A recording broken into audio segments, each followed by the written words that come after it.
Assalamualaikum warahmatullahi wabarakatuh. Salam sejarah, salam budaya, salam rahayu, salam waras. Sedulurku yang berbahagia, selamat bertemu kembali dengan saya Kang Jenggo di channel Kajibru. Kembali kita akan mengupas atau menguak sedikit sejarah Majapahit di masa kepemimpinan Dyah Wijaya. Sedulurku, kemarin sudah saya ceritakan bahwasanya perjalanan ke Buanabrang dalam kancah perpolitikan di Majapahit terbilang sangat singkat. Ke Buanabrang terlibat dalam penumpasan pemberontakan Ranggalawe pada tahun 1295. Setelah berhasil membunuh Ranggalawe, ke Buanabrang gugur ditikam oleh Lembu Suro dengan sebilah keris. Mayatnya mengapung di tengah sungai Tambak Beras. Sedulurku, bagaimana kisah pemberontakan di Majapahit selanjutnya?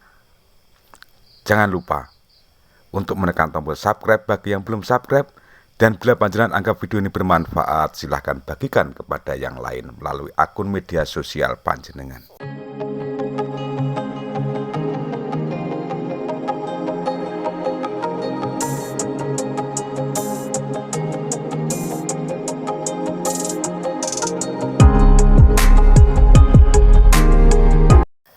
Sedulurku yang berbahagia, Lembu Sora atau Empu Sora, disebut Ken Sora atau Andaka Sora, adalah salah seorang pengikut Dyah Wijaya.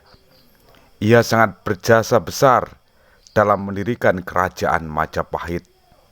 Sebagaimana Ranggalawe, Lembu Sora pun mati sebagai pemberontak pada tahun 1300. Peristiwa ini terdapat dalam Kidung Surandaka. Pada Pararaton disebutkan bahwa Lembu Sora adalah abdi Dyah Wijaya yang paling setia. Lembu Sora mengawal Dyah Wijaya saat menghindari kerajaan pasukan Jaya Ketuang pada tahun 1292. Lembu Sora ikut menggempur benteng Kadiri bagian selatan, membunuh Patih Kebumundarang dan orang-orang Mongolia. Lembu Sora dalam pemerintahan Sri Kertarajasa Jayawardhana adalah sebagai Rakyan Demung. Namun berita di atas kurang tepat, karena dalam Prasasti Sukamreta 1296, Rakyan Demung Majapahit adalah Empu Renteng, sedangkan Empu Sora menjabat sebagai Rakyan Patih Ridaha atau Patih Bawahan Kadiri. Keputusan tersebut yang memicu pemberontakan Ranggalawe. Ketika terjadi perang antara Tuban dan Majapahit, Lembu Sora bertindak sebagai senopati yang memberikan perintah untuk mengepung Ranggalawe dari 3 arah. Siasat ini berhasil hingga pemberontakan Ranggalawe dapat dipadamkan.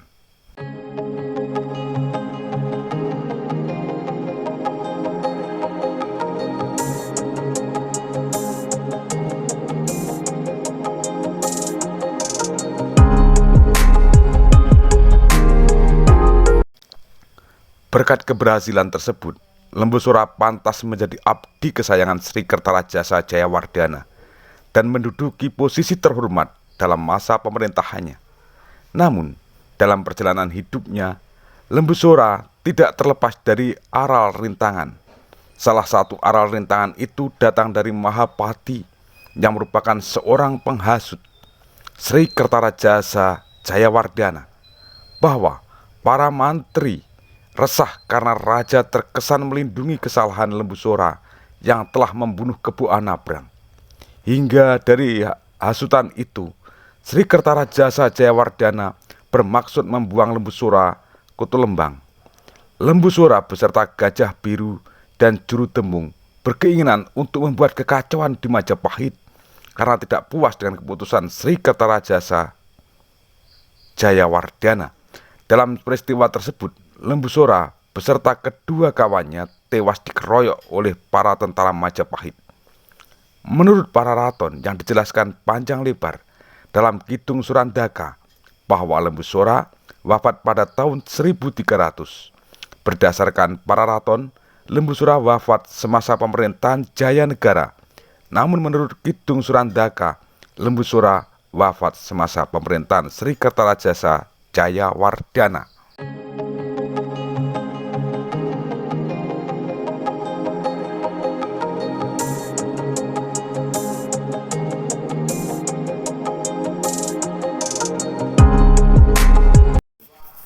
Lain Lembu Sura, lain pula Nambi.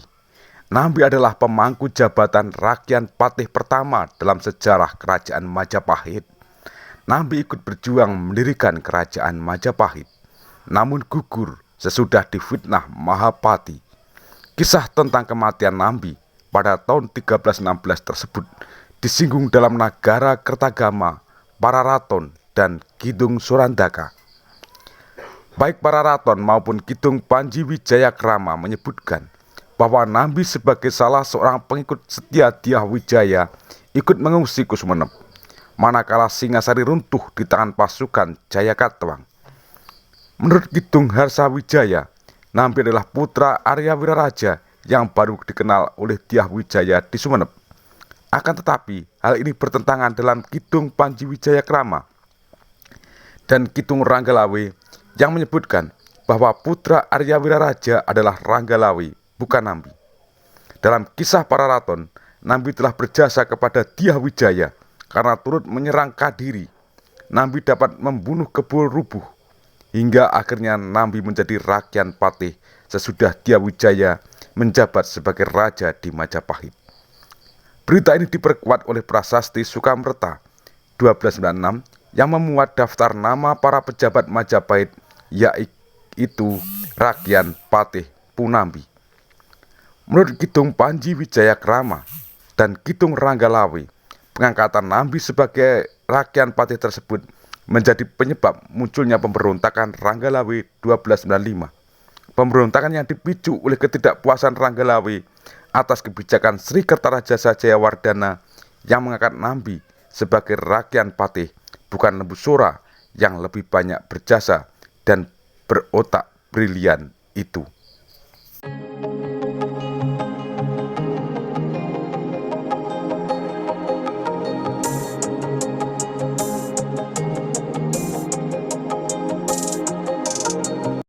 Sedulurku yang berbahagia, kiranya demikian dulu apa yang bisa saya sampaikan terkait pemberontakan Lembu Sura. Dan benarkah Nambi pemicu munculnya pemberontakan Ranggalawe? Ada kurang dan ada lebih, saya mohon maaf yang sebesar-besarnya. Trering ungkapan ono rino, ono upo, ono awan, ono pangan. Salam budaya, salam rahayu, salam waras. Wassalamualaikum warahmatullahi wabarakatuh.